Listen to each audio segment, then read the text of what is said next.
The Conjuring 2 from 2016 got an 80% on Rotten Tomatoes, but what do I think about it? What's up, y'all? Today we're going to be reviewing The Conjuring 2 from 2016. The Conjuring Last Rites comes out this Friday, so we're going to be going through the Conjuring timeline and reviewing each movie in the order that they appear, and then we're going to be doing some rankings and tier lists after as well. Here's the timeline of the Conjuring universe if you are interested or want to see these movies in order for yourselves. Now, we've already reviewed the first 7 movies in this timeline if you want to go check those out as well. So without further ado, let's get into the 8th movie in this timeline, The Conjuring 2. It's directed by James Wan. It stars Patrick Wilson, Vera Farmiga, Madison Wolfe, Francis O'Connor, and Simon McBurney. It's based on the infamous Enfield Poltergeist case in 1970s London.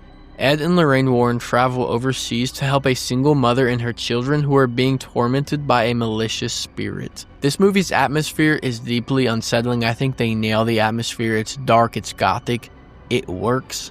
It carries a heavy, dread-filled tone. It makes us really feel for this family and what they're going through, and that tone, really, you feel the dread building throughout this movie very quickly. Patrick Wilson and Vera Farmiga do an absolutely banger job at being Ed and Lorraine Warren here once again. If they're in the movie, I'm watching it. They're great. Their acting in this movie is super important too, because we have to feel for these characters and what they're going through, because we get to see more of the emotional side of Ed and Lorraine here in this movie, and it works so well.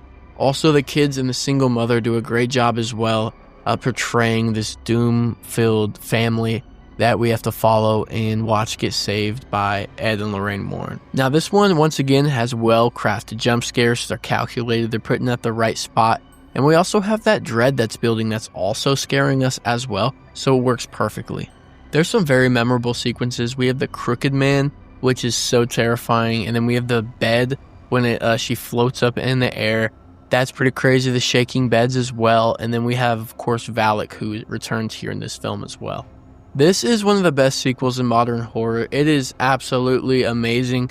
One of the best in this franchise. If you haven't seen it, I would definitely recommend you go give it a watch. It is worth it every single time. This movie's amazing. Just a warning, there will be spoilers from this point on, so if you haven't seen it already, please go check it out. This is a banger. This is a banger. So this story is super interesting because we play more into Lorraine's psychic ability and ability to see visions and see what's going to happen. And it's so interesting to see us finally realize that, wait, the characters didn't know the name of Valak. We only know the name of Valak from this movie when Lorraine actually finds that name and labels Valak. So it's super interesting to see that and to see how Lorraine has to figure this out from her different clues and different visions. And she's also battling with the fact that she's seeing her husband's death and she's trying to prevent that at any road she can. But also she's not trying to leave people who need their help in the dust, when her and Ed also believe that they were made to help people and they were given these powers so that they could help people. And so they're kind of stuck in that pickle trying to figure out what to do. Is this family faking it? Is it not? Is it going to hurt their reputation? Is it going to hurt their lives? And it's quite the pickle that they're in. There's some amazing scenes in here too. Like I said, the Crooked Man. We have Valak taking a lot of different shapes here, and then we have that old man who's also pretty creepy, but we learn that he's actually not evil. He's kind of trapped there, doesn't know how to move on or whatever to his next stage in his soul.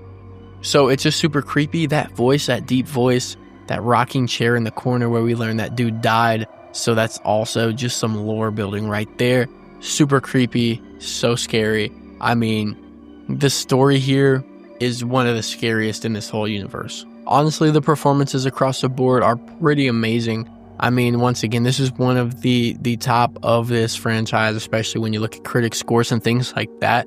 So the performances do not lack here at all from anybody. And even someone who surprised me was, I didn't think I was going to like this character, but that dude with the mustache who was like kind of the other detective that was with Ed and Lorraine, he's kind of working for the news, like investigating this. And it was at first he was kind of like an annoying kind of presence, but then we learn like his story and his reason. He wants to connect with loved ones that he's lost. And I really ended up liking that character a lot. And especially the acting was so sincere behind it that it worked so well. As far as themes go, I think once again we have good versus evil that kind of Conjuring themes that we have going on. I mean, maybe in this one you have kind of some hints that, doing whatever it takes to save your loved ones and to save others, like putting others before yourself. Maybe that could be thrown in there, but the good versus evil classic Conjuring theme. We also have a pretty cool moment when Ed and Lorraine are about to go home, and they're like, these people are faking it, like it's on camera. I mean, they're faking it for attention or whatever it is, and they get to go back home, and then Ed pulls out the tape recorder, and he realizes, oh, that was a setup from the evil force that they're dealing with. And they're like, oh, we got to go back. The dude's trapped. He's not actually the evil person.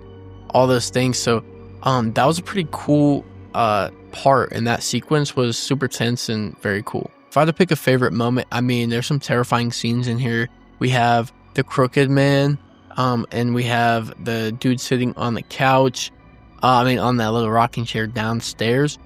And that was so creepy. I mean, even that little interview that they remade, because that was an event in real life which happened, and that interview that was remade was super creepy as well.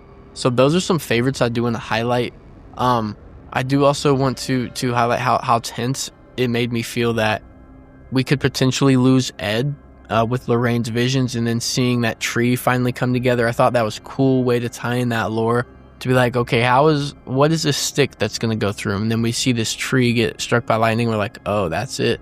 And then it created such a sense of urgency for Lorraine to figure out how to save them from the situation. So also with him hanging on the curtain and that breaking every second that goes by, super tense filled, super epic. That was interesting as well. Also, a few movies ago in Annabelle, the original Annabelle, I was talking about how there was going to be another spooky laundry room scene, and this is it. And we have Ed trying to fix that washing machine, and then that's when that old man actually shows up and tries to shove him, or the ghost of that old man, or really who it was Valak, trying to shove him into the water and trying to injure him. But then the mom was able to be like, oh, Ed, behind you. And then by the time it tries to come up and injure him, it disappears because Ed shines the light on it. So that was super interesting and just funny, because I realized that there was 2 spooky laundry room sequences in the Conjuring universe. That's kind of funny. My least favorite moment, I guess, or aspect, is maybe the neighbor's wife. She was kind of around at first, and then she kind of disappeared some point throughout the movie. I'm not sure where she went or what that was about, but I mean, if I had to pick something, I would pick that. It doesn't really affect the movie at all, but it was a little strange. She kind of just disappeared, but I did like her husband. I thought he was kind of funny, coming over like, oh, what's going on over here? I think this holds up great. I mean, I think it has the second highest rating on Rotten Tomatoes, like at 80%, and they're both both directed by James Wan. He kills it when it comes to The Conjuring.